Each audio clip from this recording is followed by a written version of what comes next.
You're watching World Insight on CGTN. I'm Tian Wei. We begin our show today in the Korean peninsula, where the world kept an eye on a series of breakthrough diplomatic events. Chinese State Councilor and Foreign Minister Wang will visit the DPRK on Wednesday. The visit comes after the historic inter-Korean summit, where both leaders vowed to completely denuclearize the peninsula ahead of another summit between the DPRK and the U.S. Before we get down to business for a discussion with our panelists, here's a quick look at the latest information. Unprecedented diplomatic momentum in the Korean peninsula. Chinese Foreign Minister Wang will visit the DPRK from Wednesday to Thursday at the invitation of his counterpart, Ri Yong-ho. Last week, the Inter-Korean Summit was held, and the leaders of both the DPRK and South Korea signed a joint declaration confirming their common goal of complete denuclearization. China's foreign ministry earlier said China held the historic summit in high regards and welcomed the DPRK announcement on freezing nuclear and missile tests, saying it would ease Korean peninsula tensions.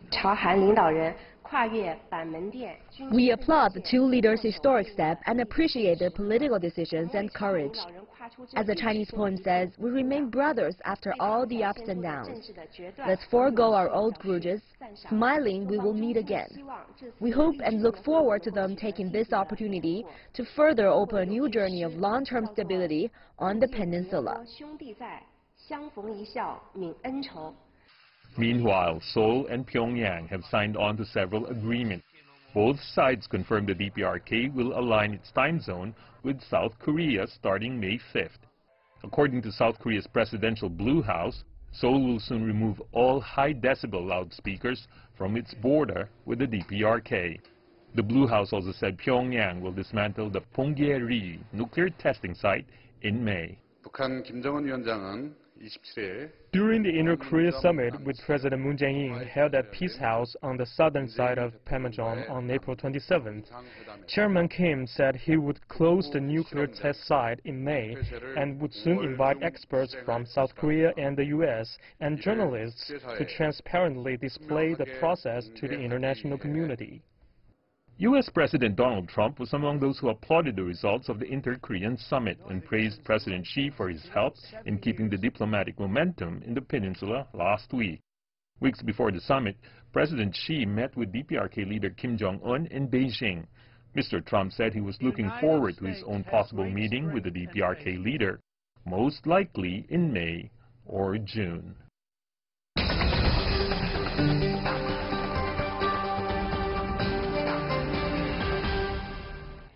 For more on the Chinese State Councilor and Foreign Minister Wang Yi's visit to the DPRK, with us in our Beijing studio, Da Wei, who is the Director of the Institute of American Studies from the China Institute of Contemporary International Relations. Sir, welcome to our program. In Medford, we have Sun Young Lee, a Kim Cook Korea Foundation Professor of Korean Studies at Fletcher School at Tufts University. Welcome. In Los Angeles, we are joined by Jonathan Pollack, the interim SK Korea Foundation Chair in Korea Studies at the Center for East Asia Policy Studies and a Senior Fellow at the John Thornton China Center, Brookings Institution. Welcome as well. I want to start with you, Mr. Da, here in Beijing. So, 11 years. It was 11 years ago, at that time, when the Chinese Foreign Minister, then Yang Jiechi, who went to North Korea, but this time, after 11 years, with Minister Wang, who is also the State Councilor now. What is likely to be on agenda? I think, just the leaders of the two Koreas, they just met at the DMZ. So I think all the countries, including China, are very curious about the outcome of their dialogue. And also, I think we may all agree that there are a lot of question marks still there lingering in our mind about the future of the peninsula, about the upcoming dialogue between President Trump and Chairman Kim. So what is the next step? I think this is something that our foreign minister would like to discuss with his counterpart. Of course, at the summit, the Inter-Korean Summit, the two sides claimed that there could be a so-called peace treaty, claiming the end of the war, while at the same time through trilateral and quadrilateral talks, but we do not know any details about this, right, Mr. Yes. Da? So, Professor Li, from your perspective, what role has China been playing so far in terms of looking at the apparent breakthrough that we have witnessed over the past few weeks? China has always played the role of a restraining force, that is, through incentives and at times verbal threats, restrain North Korean provocations and strange behavior. So China has been a moderating force, as the Soviet Union used to be during the Cold War. So it's no surprise that China and North Korea are discussing the outcome of the summit meeting last Friday and discussing how to move forward. At the same time, North Korea has defied China repeatedly throughout history. It's very hard for China to control North Korea. The notion that China, as the patron state, is able to command, control the client state, this is not really borne out in history. So North Korea could cause problems in the future as well. Mr. Pollack, here's the thing. What can China do? I mean, what has China done? Do you think China's idea of so-called a double suspension, suspension for suspension, meaning suspend of a military nuclear test and also missile test with the suspension of the joint military exercise and many other things. So has that idea worked if you look at what is going on now? Or this is quite a coincidence to what China earlier has been suggesting?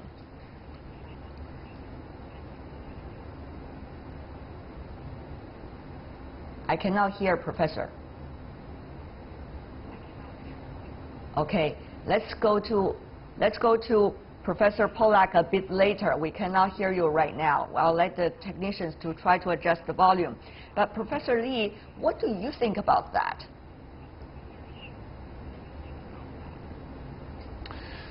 Well, a freeze, of course, is a good thing, better than continual tests, but at the same time, it's really no concession. It is an activity prohibited, as we know, under multiple UN Security Council resolutions. So I understand that the sway of forces, the Chinese concept of shi, which is impossible to translate into English, but the momentum certainly has shifted, and the US and everyone else will go with the flow for now. But I don't think this is yet a fundamental breakthrough. North Korea's mere utterance of holding off on weapons tests is really no concession. And I've watched Rambo 1, 2, and 3, and by the time I watched Rambo 4, I had a pretty good idea how things would end and would not end. So I don't think we should grow too excited at this point. Mr. Da, what do you think? Yes, I agree with Professor Li. I think, of course, this is only a start. But of course, it's a good thing. It's a good start, you know, for the better, stable Korean peninsula situation. It's better than, you know, last year. It's better than several months ago. And China, of course, called for due suspension, as you said. And what we have seen is a due suspension, though I think neither the United States nor DPRK accepted that term or that idea, but in reality, I think it happened. Of course, due suspension is not a final solution. Right. Yeah, it's only the first step. When China raised that idea, I think we also thought that's a first step. So I'm very glad to see that happen, and it's a good starting point for the, you know, midterm or long-term solution. Then the question is, Mr. Pollack, will China have the capacity of being able to work out with DPRK about some of the thoughts that the DPRK might have in mind about how to proceed if it really wants to proceed with its earlier decision with the South Korea? I think, Tianwei, and I'm, by the way, I'm a non-resident senior fellow at Brookings now, no longer in that other capacity. I think that China is seeking a voice, but it doesn't necessarily get a full vote, which is kind of ironic if you think about it, given all the expectations in the United States that somehow China could tell North Korea what to do. North Korea clearly is trying to retain as much autonomy as it can here, notably that Kim Jong-un purportedly did not object to the idea that the Americans still were conducting exercises on the peninsula. It's a reminder to China that North Korea is going to try, as best it can, to define the terms in which the entire process moves ahead. So I think, again, Foreign Minister Wang, it's important that he go, or State Councilor Wang, rather, that he go to North Korea. It's the first time that we've seen someone going at this level in 11 years. It suggests something about the estrangement and difficulties between China and North Korea. But China right now, in an interesting way, I don't want to call them an observer, but they're not a central factor, at least in the near-term diplomatic interactions. But you know, clearly all the parties have to be mindful that China will have its own equities here, and that any kind of an outcome will have to be in some significant measure with China's concurrence. Right. Mr. Da, as Chinese, we all remember the Korean War, because China was also involved together with then what was called the UN forces. But of course, many are very skeptical about that term. But what is likely to be China's role in wrapping up that part of the history if a peace treaty or something equivalent to it could be done? I think, of course, China should be and must be part of that because, as you said, China fought the Korean War, and also China signed the agreement to end to stop the war. We are one of the three parties, so obviously China will be part of that. So I don't think we need to worry about that. And Mr. Pollock just mentioned that China is play a role like an observer. I think that's fine. I'm totally fine with that because I think the conflict or the contradiction on the Korean Peninsula is mainly between the U.S. and the DPRK. So it's not between China and the other countries. So it's natural that China is not, play a key role in the short term. But as Jonathan implied, that China, obviously, nobody can neglect China. China will, in the midterm, still play a very important role. As you said, like the peace treaty, obviously, China will be one of the parties. Right. China said very earlier that the North Korean side has to work it out with the United States. Eventually, it is a conflict between these two, and the result and the solutions has to be sought out between these two. By the way, there has been different discussions about what has been the relations between China and the United States when it comes to this DPRK issue. Following last week's declaration between the North and the South, the U.S. President Donald Trump was quick to praise the Chinese counterpart, apparently, shall I say, praise his Chinese counterpart, Xi Jinping, for what he called his great help in Korean Peninsula diplomacy. Let's take a look at what he's trying to say. Would be a longer, tougher process, end of quote. Of course, that could be interpreted in so many different ways, of whether it's about sanctions, whether it's about the diplomatic interactions. These could all be possible. Of course, President Trump, in his tweet, would not explain. But tweets are not policies, Mr. Da. So what exactly has been and is likely to be the relationship between China and the United States in seeking out a solution between North and the United States? It's an interesting question, isn't it? Yes, I think now China and the U.S., we are still on the same page. On the one hand, both countries encourage recent reconciliation between all the parties. On the other hand, I think the two countries cautiously watch the denuclearization process of DPRK. But I think we need to be very careful. I mean, China and the United States must be very careful because the overall China-U.S. relationship is not in a good shape, and the mistrust between the two countries is very high. So it's critically important for the two countries to maintain the strategic communication on this Korean Peninsula issue, because there's still a long way to go, and I think there are suspicious towards the other side in each country. So I think, you know, if we lack this kind of communication, probably we will our path we will risk to diverge our risks. That will be dangerous for all the parties. Mr. Polak, it's very interesting to see an apparent coincidence that this week we're going to see several things going on. One is Chinese Foreign Minister, State Councilor Wang Yi going to DPRK, 11 years, first time for Chinese State Councilor and Foreign Minister. The other thing is to see the U.S. delegation to come to China to discuss so-called trade disputes, if not what some call trade war. So it's very interesting to see the bilateral relations are trying to deal with all of these tasks at the same time. It is indeed, but I think that, you know, the festering and growing conflicts over trade, which are very, very worrying, frankly, really have an integrity or a logic of their own, quite apart from the North Korea issue. Now, it may be that President Trump felt in saying flattering things to Xi Jinping about his constructive role in the Korean situation, that it will buy the United States some goodwill in the trade talks. I don't buy that at all.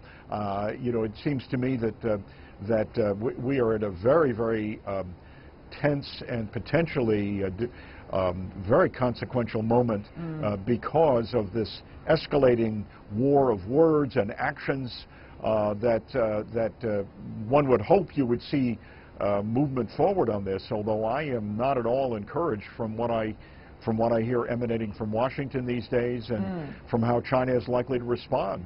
So, you know, here again, it just underscores we are at this very fraught moment in Korea. It is imperative that all involved parties have a way to deal credibly and honestly with one another. Right. My concern would be that by injecting the trade issue, it is going to make it much more difficult than it should be to have the kind of communication, the comfortable communication between the U.S. and China that are so much needed with respect to Korea and other regional strategic issues. Right. But Professor Lee, if you look at what is next, or what could be the next, one of the things is that from the United States perspective, it seems that not many clear messages have been given out so far, even though the North has claimed that it would stop the nuclear tests, or even given up the nuclear weapons, and also to close down the nuclear site with the monitoring of journalists coming from South Korea and the United States. But from the U.S. side, we haven't heard much about whether security guarantee or other things, and particularly the steps to do it. Professor Lee, do you think there is a genuine attitude coming from Washington for that? Do you think China, with its willingness to mediate to a certain extent, or trying to find out the next steps coming from the North, will be able to be supported by the United States by genuine planning for the future? Professor Lee. Washington always has the hope that China would control North Korea, moderate North Korean behavior. At the same time, Washington is skeptical about the peace treaty that North Korea has been seeking since at least the early 1970s, because we know that historically peace treaties and non-aggression pacts don't always turn out to be peaceful. We remember a non-aggression pact between Stalin and Hitler in the late 1930s, and Japan and Russia never signed a peace treaty after 1945, but few people worry that the two countries will be shooting at each other. So the question of why North Korea wants a peace treaty is important, and I would say because there are essential practical gains to be made with a peace treaty. So which is, it would call into question the raison d'etre of U.S. troops in South Korea. So Washington is understandably skeptical. At the same time, North Korea will continue to make small concessions, like shutting down the nuclear testing site in Punggye-ri, like releasing the 3 U.S. citizens detained in North Korea, putting on more sunnier disposition, holding inter-Korean meetings, separated family reunion meetings, and so on. So the atmospherics will continue to be warm, and it will be increasingly difficult for the Trump administration not to start making concessions of its own, like stop enforcing sanctions. But as you may know, Professor Lee, if I could briefly let you respond to that, goodwill, if there are real goodwills coming from both sides, it takes 2 to tango, and it has to be interactive. So it cannot be just one side try to give the goodwill, an apparent goodwill, while the others are still waiting for a whole list of things to come out before there's any real action or any real plan being revealed to the rest of the world. Professor Lee. That's right. It is interactive, as you say. And in the past, the U.S. has provided North Korea with security guarantees. It's contained in the 1994 Geneva Accord, for example. But North Korea will demand a new version, and the U.S. will be prone to giving North Korea that. It's just a paper pledge, right. And North Korea doesn't really place a lot of faith in paper agreements. At the same time, Trump needs to ask himself a very basic question of logic. At what point between February 9th and March 8th, February 9th was the opening ceremony of the Olympic Games, when Vice President Pence invalidated North Korea's outreach to the South, calling it a charade. And March 8th is when Trump impulsively agreed to Kim Jong-un's proposition for a summit. At what point did North Korea's intentions go from insincere, fake, to real? So I think the Trump administration should be quite skeptical. At the same time, it will be very hard not to give North Korea some concessions in the meantime. Mr. Da, here's the question. I mean, do you see the complication of this, Mr. Da? I mean, all sides have questions toward one another about exactly what the end goals would be, and whether the end goal being described is the real end goals they're having in mind. Secondly, there's no plan. There's no step-by-step things and roadmaps. Thirdly, we do not even know what exactly going to be the next step of interactions. So how can China, in a way, Mr. Da, give us some ideas, be able to do its job, particularly State Councilor, Foreign Minister Wang Yi, during his trip this time? I would assume there's a lot of challenges. Yes, exactly. I totally agree with you. I think now, because we failed several times in history, at least twice on this issue, so that makes everyone, that makes each party very, very cautious. I think this is correct to take this cautious attitude to the future. Well, China can play a very critical role. I think China can, in the long term, China can play 2 roles.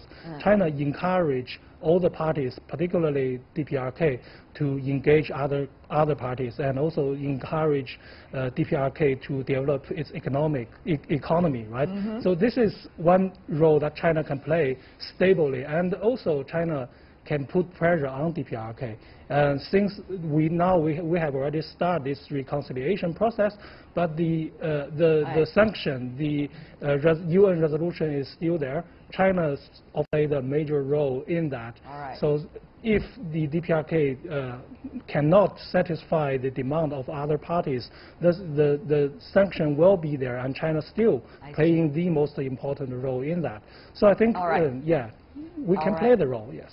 Well, time is running out, but I'm sure we're going to have more discussions about this in the near future. Da Wei, Sun Young Lee, Jonathan Pollack, really appreciate it. Thank you so much, gentlemen, for being with us.